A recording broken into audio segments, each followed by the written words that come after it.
नमस्कार, मैं ममता राय। आइए नजर डालते हैं आज की खास खबर से। पुलिस ने कहा मकान नहीं है तो कब्रिस्तान में जाकर सो जाओ। आज बगीचा आमना स्थित सरकारी क्वार्टर में रहने वाले कुछ लोगों ने आप प्रदेश उपाध्यक्ष फैसल लाला इंडिया गोल्ड न्यूज को बताया कि उन्हें बुलाकर अपनी समस्याओं से अवगत कराया। लोगों ने बताया कि समस्त मोहल्ला वासी डूडा विभाग द्वारा बनाए गए क्वार्टर में अलॉटमेंट बिना बिजली पानी के ही सर छुपाने को मजबूर हैं। कॉलोनी में चौकीदार की हैसियत से रह रहे बाबू भाई ने आसपास से झुग्गी झोपड़ी में रहने वाले हम लोगों को 2000 रुपए लेकर एक एक क्वार्टर रहने को दे दिया और बदले में हर महीने 1000 किराया लेना तय किया। हम लोगों ने अपनी मजबूरी और बारिश जैसे मौसम को देखते हुए यह सौदा स्वीकार कर लिया। यह क्वार्टर पिछले 10 साल से खाली पड़े हैं। इन क्वार्टर में बिजली पानी भी नहीं है। इन क्वार्टर का अधिकांश उपयोग अभी तक अवैध आपराधिक धंधों के लिए होता रहा है। नशा, चोरी जैसे अपराध इन खाली क्वार्टरों में पनप रहे थे। हम लोगों द्वारा सर छुपाने के क्वार्टर में अपना सामान मजबूरन रख लिया गया। इन क्वार्टर्स में से 2 खाली क्वार्टरों पर थानागंज में तैनात कुछ पुलिस कर्मियों का अवैध कब्जा है, जिन्होंने अपने पुलिस रोबिया रोप के चलते बिजली की अवैध तारें भी डाल रखी हैं और बिजली के कनेक्शन का कई अन्य क्वार्टर वाले लोगों को पैसा लेकर बांट रखा है। जो उनको पैसा नहीं देता वह पुलिस वाले उनको आसपास के मकान से भगा देते हैं। हमने उनको बताया कि हमारी फाइल भी जमा है, अभी हमारे पास घर नहीं है, हमें भी और लोगों की तरह यहाँ रहने दो। तो पुलिस वालों ने कहा अगर तुम्हारे पास मकान नहीं है तो कब्रिस्तान में जाकर सो जाओ।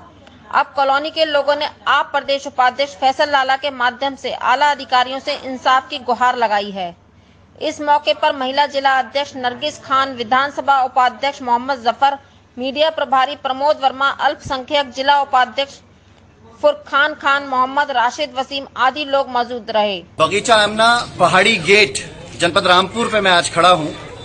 यहाँ पर डूडा विभाग ने अब से करीब 10 साल पहले 120 मकान बनाए थे। भव्य इमारत बन के ये 10 साल से तैयार खड़ी है, लेकिन उन पात्र लोगों को ये मकान अभी तक अलॉट नहीं किए हैं सरकार ने। आखिर ये जनता के टैक्स का पैसा जो बर्बाद किया जा रहा है और उन लोगों के इस्तेमाल में भी ये जगह नहीं आ पा रही है, इसकी जवाबदेही किसकी है? आज यहाँ पर कुछ बेहद तकलीफ भरी आवाजों में मुझे कुछ महिलाओं ने बुलाया और उनका ये कहना है कि यहाँ पे जो चौकीदार था, इसको देखरेख करने वाला व्यक्ति था, उसने इनसे 2-2 हजार रुपए लेकर इनको यहाँ पर रहने की इजाजत दे दी। इन्होंने पानी का इंतजाम किया, किसी तरीके से वैकल्पिक व्यवस्था के थ्रू लाइट का इंतजाम किया, क्योंकि ये लोग फुटपाथ पर झुग्गी झोपड़ियों में रहने को मजबूर थे। तो किसी तरीके से इन्होंने इंतजाम करके इस मकान में रहना शुरू किया अब से 1 या 2 महीने पहले। और 2-3 महीने पहले तक इस बिल्डिंग के अंदर गैर कानूनी तरीके के धंधे होते थे। तमाम बुरे काम, चूंकि खाली बिल्डिंग पड़ी है कई सालों से, तो रातों को यहां पर चोरियां आसपास के मोहल्ले में होने लगी। इस सब को देखते हुए इन लोगों ने इन मकानों को बसाया।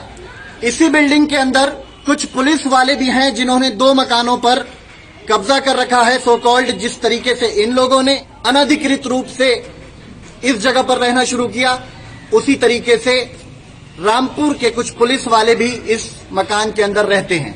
बिजली विभाग से उन्होंने लाइन ले रखी है। पुलिस वालों की लाइन तो चालू है बिजली की, लेकिन गरीब लोगों की लाइन को काट दिया गया है। इन लोगों की शिकायत है कि रात को पुलिस वाले आते हैं और उनको यहां से भगाने की बात करते हैं, उनको गालियां देते हैं, उनसे अपशब्दों का इस्तेमाल करते हैं, उनके दरवाजों पर लाते मारते हैं। ये गरीब लोग जिनके लिए इन मकानों को बनाया गया था, ये दर दर की ठोकरें खा रहे हैं और सरकार इनको मकान अलॉट करने को तैयार नहीं है। मैं उत्तर प्रदेश सरकार से और उन अधिकारियों से ये गुजारिश करता हूं कि इन मकानों को इन गरीबों के लिए ही बनाया गया था, तो अति शीघ्र जो लोग इसके पात्र हैं और इन मकानों में रह रहे हैं, इनको पक्का आवंटन करा के दिया जाए। और जो पुलिस वाले यहां अनधिकृत रूप से रह रहे हैं और आसपास के लोगों को भी परेशान कर रहे हैं, मुझे लगता है उस मामले की जांच होना चाहिए कि क्या पुलिस वालों को ये मकान अलॉट है, क्या उनको बिजली का कनेक्शन यहां पे दिया गया है, या वो भी गैर कानूनी तरीके से यहां पर रह रहे हैं। बहुत सारे लोगों की ये भी शिकायत है कि पुलिस वाले लोगों से महीना लेते हैं और महीना लेकर उनको यहां रहने की इजाजत दे देते हैं और साथ ही उनकी बिजली भी अपने क्वार्टर से जोड़ देते हैं। तो यदि ऐसा है तो मुझे लगता है पुलिस का ये आचरण ठीक नहीं है। ये गरीबों के रहने के लिए कॉलोनी बनाई गई थी, गरीबों का इस पे हक है, इन गरीबों को ही इसका आवंटन अति शीघ्र किया जाए। मैं जिलाधिकारी महोदय से अति शीघ्र इस मामले को लेकर मिलूंगा और उनसे गुजारिश करूंगा कि इस कॉलोनी को जल्द से जल्द लोगों को अलॉटमेंट किया जाए और यहाँ पे सारी व्यवस्थाएं सुचारू रूप से चालू कराई जाए। सब ये सरकार ने गरीबों के लिए बनाए थे कि जिनका घर नहीं है उनको देने के लिए, लेकिन यहाँ पे जो है लोगों के साथ जुल्म हो रहा हैगा रामपुर में। और यहाँ पर बेचारी गरीब महिलाएं हैं जो दूसरों के घर जाकर बर्तन वगैरह धोती हैं, झाड़ू बर्तन करती हैं, और उन्होंने यहाँ पे झुग्गी झोपड़ी बनाकर जो है अपना गुजारा कर रखा था। लेकिन जब सरकार ने उनको हटाया यहाँ से तो उनसे ये कहा कि पक्के मकान उनको दिए जाएंगे, लेकिन उनको पक्के मकान नहीं दिए गए। यहाँ का जो चौकीदार एक रहते थे बाबू, उन्होंने सबसे 2-2 हजार रुपए लेके गरीबों से जो उनको क्वार्टर दे दिए, उनका इसमें रहो, और वो पैसे लेकर फरार हो गए। लेकिन यहाँ पर जो है कुछ पुलिस वाले भी ऐसे हैं कि यहाँ पर जो है उन्होंने अवैध कब्जा कर रखा है क्वार्टरों के अंदर।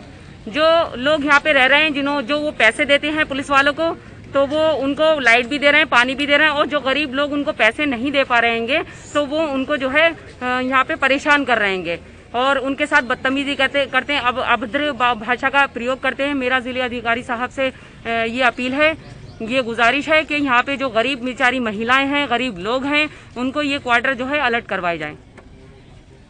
उत्तर प्रदेश के रामपुर से इंडिया गोल्ड न्यूज की खास रिपोर्ट।